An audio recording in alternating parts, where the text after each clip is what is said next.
The Calgary market is on fire. Just about every new listing that's coming to market is selling. So what is that doing to pricing? Well, you can only imagine how the values are increasing. What do we got to do? Well, we got to call up our favorite broker owner in Calgary, Darren Langille, and figure out what's going on.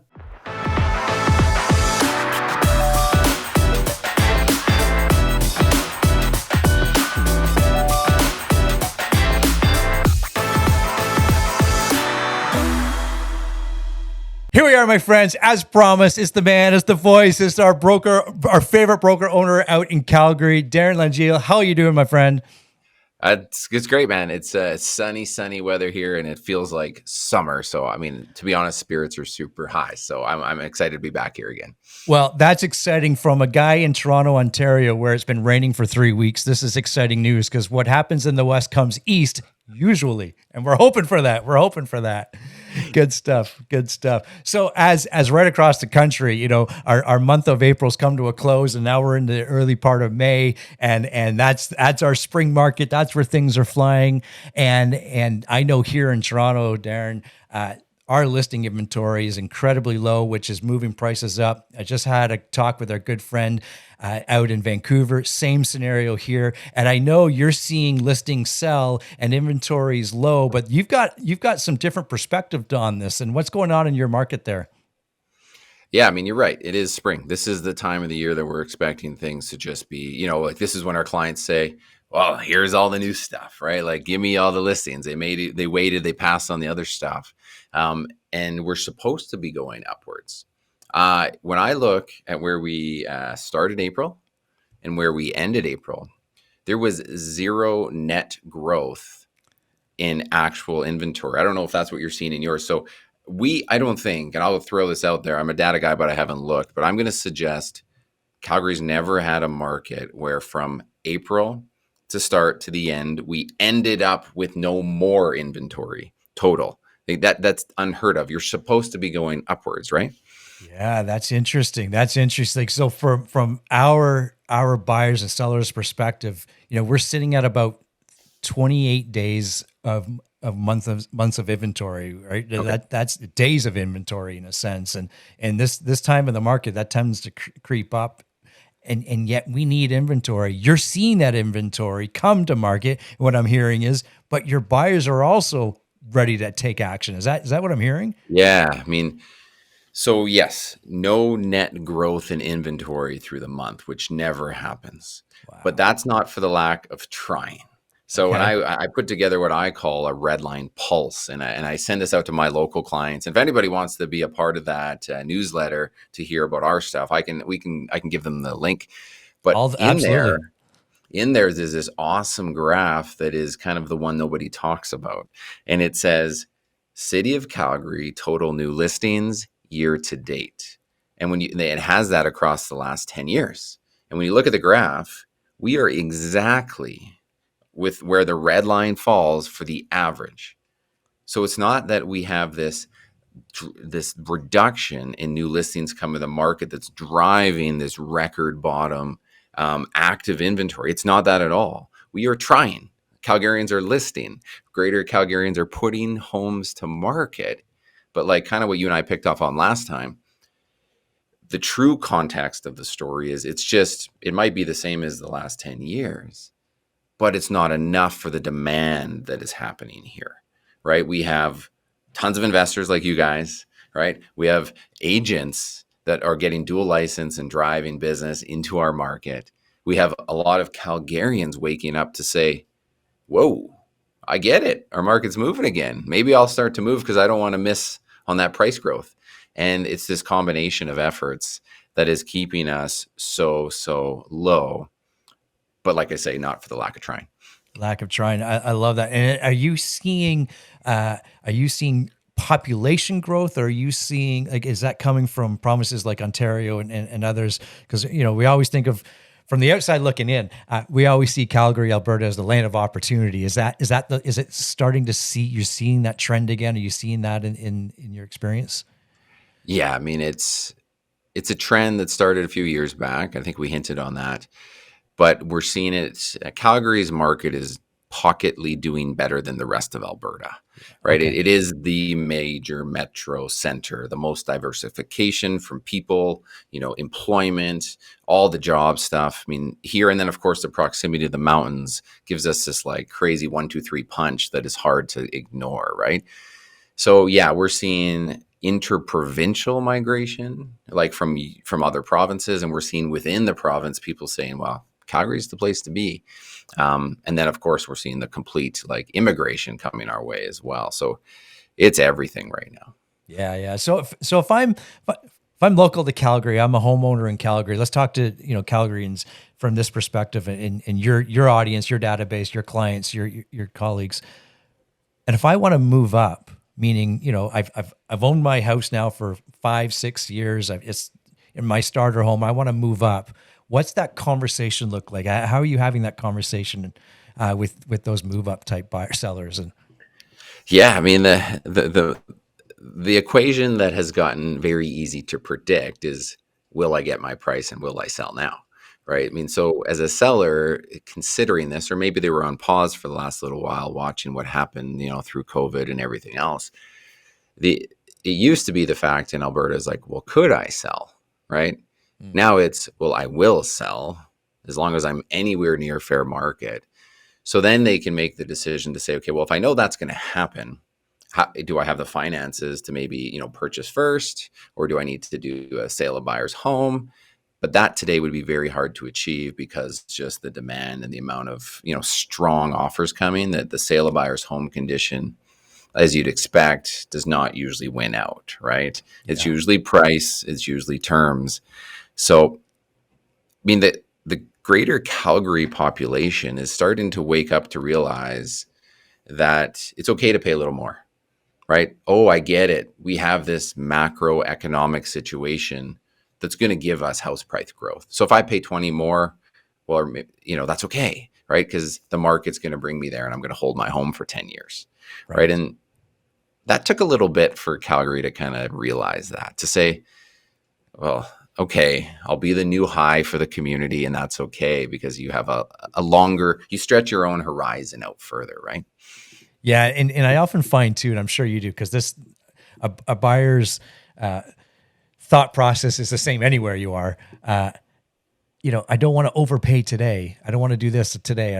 Okay, I understand, and valid points, and we always need to be aware of that. But if you're planning on being in this home for 10, 15 years, that's a different conversation, Yeah. I right? mean, there's no long-term house price chart you can find that would say that you're better off waiting. Yeah, you know, like outside of like an 18-month window, right? Like right now I'm looking at a screen that says aggregate composite MLS housing price index for Canada. that The sounds blip, really technical. I like it. yeah. So the blips where there's some decline at all, where there would be any concern for a homeowner, is like we're talking a quarter or two, maybe a year's worth, right? But when you stretch out how long you're going to own a home, it's just like the S&P 500. You're going to be trending upwards, right? Yeah, yeah, and that it's having that insight from people like you, I think, is important because as homeowners and sellers and buyers kind of come together, we think about today. What happened today? Oh, I should have bought it yesterday. I should have did this last month. Okay, well, if you shoulda, let's get you off the fence and having conversations. So from that perspective, we're seeing some surging numbers in your market. How are you coaching your buyers in a surging market where perhaps the listings are coming but they're selling just as quick? Yeah, I mean, being a buyer today warrants a lot of prep and consultation, and just you need to understand that your ducks have to be in a row, right? So if you're not, you're just going to waste all of your time, probably a ton of emotional, right? Because you're moving or buying for a lot of like major life reasons, right? Like we don't just do this because we want to. Like I can go buy a stock today, right? It doesn't work that way. You're doing it for a reason. So if you're going to do it, you might as well prepare, right? And if you're getting beat out on pricing, you might have to readjust your pricing downward, and I think that's okay, right? Because I believe so much in home ownership and the power of it. If you're getting beat out on price and you're buying your place, but these new prices coming are just above what you're just truly willing to go. Why don't you just adjust downward, make a few concessions, and then over time you can improve it or maybe one day transition it. But again, the power of the surging prices in Calgary, should kind of bring you in. Here's the Right. other thing. Yeah. If you're going to price down a little bit to get in the market, well, for sure it's going to be tight, but now you're going to be the strong offer among the group, right? Um, Apartments year over year are 10% sale price growth, Mm. right? So the most affordable part of the market is having a 10% increase. Row houses, 7.5%, right? Then you go to semi-detached, it's more like 3 to 4. And then the detached is like a couple percent. We are higher than last year's unicorn peak, Yeah. even though it's the most expensive part of the market. So if you had to, you're still winning, right? You're actually Yeah. probably winning on the equity growth curve, right? So Yeah. I always love that conversation, whether it's, we're speaking to our colleagues, other realtors, or if you're an owner of that apartment that one that you just described, and you've just experienced your own 10% growth, that gap to that next home, whether it's a semi or detached, right now it's really close. Yeah, you don't have to make that big gap that perhaps you've made in the previous years. Is that what I'm hearing? yeah, absolutely. I mean, it is very important. Now, the apartment market in Greater Calgary, well, the rest of the world was going up, up, up.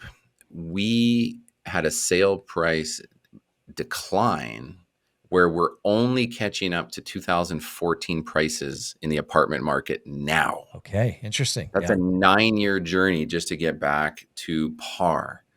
So now there's an awesome opportunity as an apartment owner that says, I just wanted to get out of this home. I couldn't do it before. I didn't want to pay a $30,000 net loss. And now, well, that's why we're seeing that part of the market get the highest amount of new inventory. It's because people are saying, I can actually get my money out now. And that's pretty great. It's great because it's bringing inventory. And it's great for all those homeowners that have these legacy condos that they thought, geez, am I ever getting out of this thing? Yeah, no, that's interesting. I know we touched on this on the last video. Remind our viewers again what that kind of average purchase price is in that apartment market, and then for our friends that are investors, what would be the monthly rental income on something like that? So the average Calgary condo sold now was 299,400.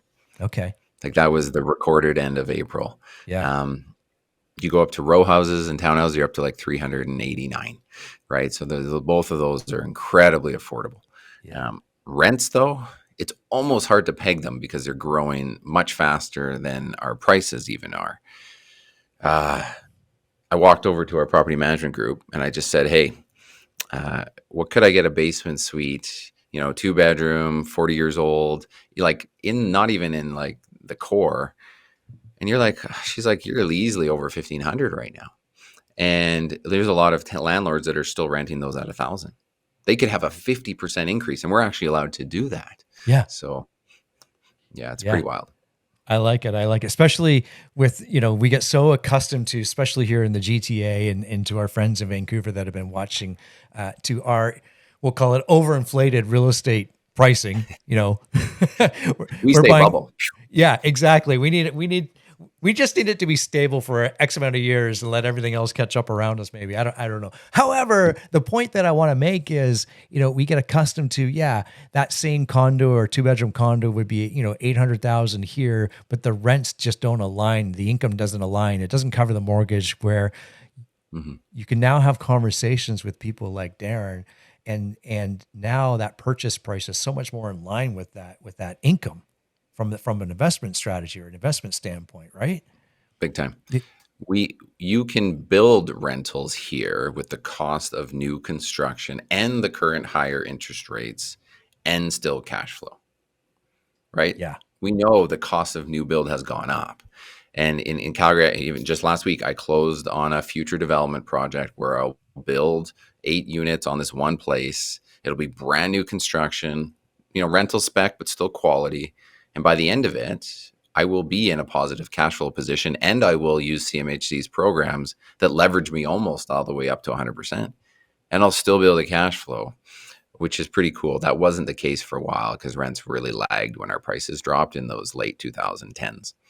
Right. right? And that just what a great other conversation to have around what that experience is like. I love learning from that perspective, in the sense that here's somebody that's doing it, building. So here's what when I hear things like that, obviously you saw an opportunity. Perhaps you couldn't go purchase that exact style of building, so you just go and create your own. Yeah, Yeah, is 100%. that yeah. And Calgary, most people don't know this, but the amount of rentals built back when kind of Calgary grew was really low. Like Yeah. our percentage of Right. rental purpose built was like 10% of what Edmonton provides. Really? So a lot of the apartment ownership in Calgary is by legacy families with big portfolios, and then it's the big guys like the Main Streets and the Boardwalk that own all the big ones. But all that in between, other rental housing hasn't really been available. So we're seeing a lot more people do what we're about to do and just look for that 10, 15, 20-year horizon, go build one, because the economics are actually making a little bit of sense finally. So Sure. And as we kind of wrap up here, talk to us about the stability of the current rental market, meaning prices, you said prices are moving, they're moving up. And A, is that sustainable in your market? B, do you kind of see it leveling off, and that rental pool always being there to support, your new build and others? And that's a great question. I mean, stability is the thing that we're all looking to figure out. But I guess if you think about, again, all of the answers you and I are talking about are in, again, we're not playing with stocks here. We're playing with complete macroeconomics around housing, which is literally the biggest thing that makes up like inflationary things.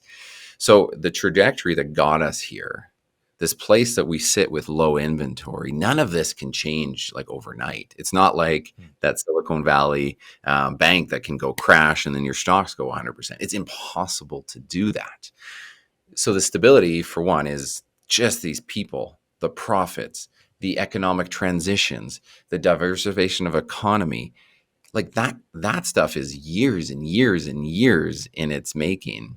And that creates a really strong foundation for guys like you and I, or anybody that says, hey, why don't I invest in a market like this? I mean, I feel really blessed to be a part of it and to be in a position to, like, coach people through this. That's why we're even doing another live in-person investment summit here in Calgary tomorrow night, because there's just so much interest, and I don't want people to miss out. I don't want to Yeah. miss out. That's a great way to look at it, and do reach out to Darren and his team if you feel like you're missing out or you want to learn more. There's obviously there's a lot to learn, but with people like Darren and his team at your side, that learning curve gets straightened out pretty quickly, because you want to do it and you want to learn from experience, and I know Darren and your team have a tremendous amount of experience. Okay, how do people do reach out to you? Remind us again. I mean, the best way you can hit my email, right? It's just Darren at redlinerealestate.ca. That's the easiest way. You come right to me.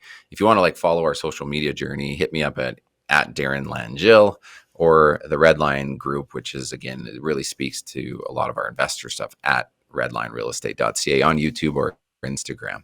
And I guess one thing to segue with that, I don't actually like to speak to things until I feel like I've done it. That's always been my journey. I'm kind of conservative by nature, but then when I get it, I get pretty fired up, right? Like, you can get passionate about it. And all along, when Brett and I built this darn thing and helped people through this, we only started to speak to it as either I'm going through it myself, I've experienced it and shown success, or found failure. And that does, like you said, change the messaging. And, like, and that's an important thing to note as people are listening to, if you've got like the non-realtor viewers here, to know, like, how do I trust these commission sales guys, right? Yeah. Realtors have a great opportunity to share their experience. Some, like Darren and others, have a tremendous amount of more experience than others, and that's okay, because with time comes experience. But you certainly want to be in a partnership and being led by someone that's been in the trenches, lost, whether the property's been destroyed by tenants or fire or anything else, or has seen success. You want to hear from that person, right? Totally. Yeah. Yeah, I totally get It's it. where the wrinkles come from. Yeah. That probably my agents, the market, and then maybe my kids third, right? Yeah, that's right. That's right. Well, that's where my hair went. Definitely. I left that a long time ago. Anyways, my friends, so we know how to get a hold of Darren and his team. Do reach out because as we've been discussing, there is opportunity and there's always opportunity when you have your eyes open. And perhaps we need to have our eyes open to that Calgary market. We'll check in with Darren in a couple of weeks to see what's coming, what's new and everything like that. But my friends, for Darren, I'm Gary. We'll see everybody in the next video. Bye for now.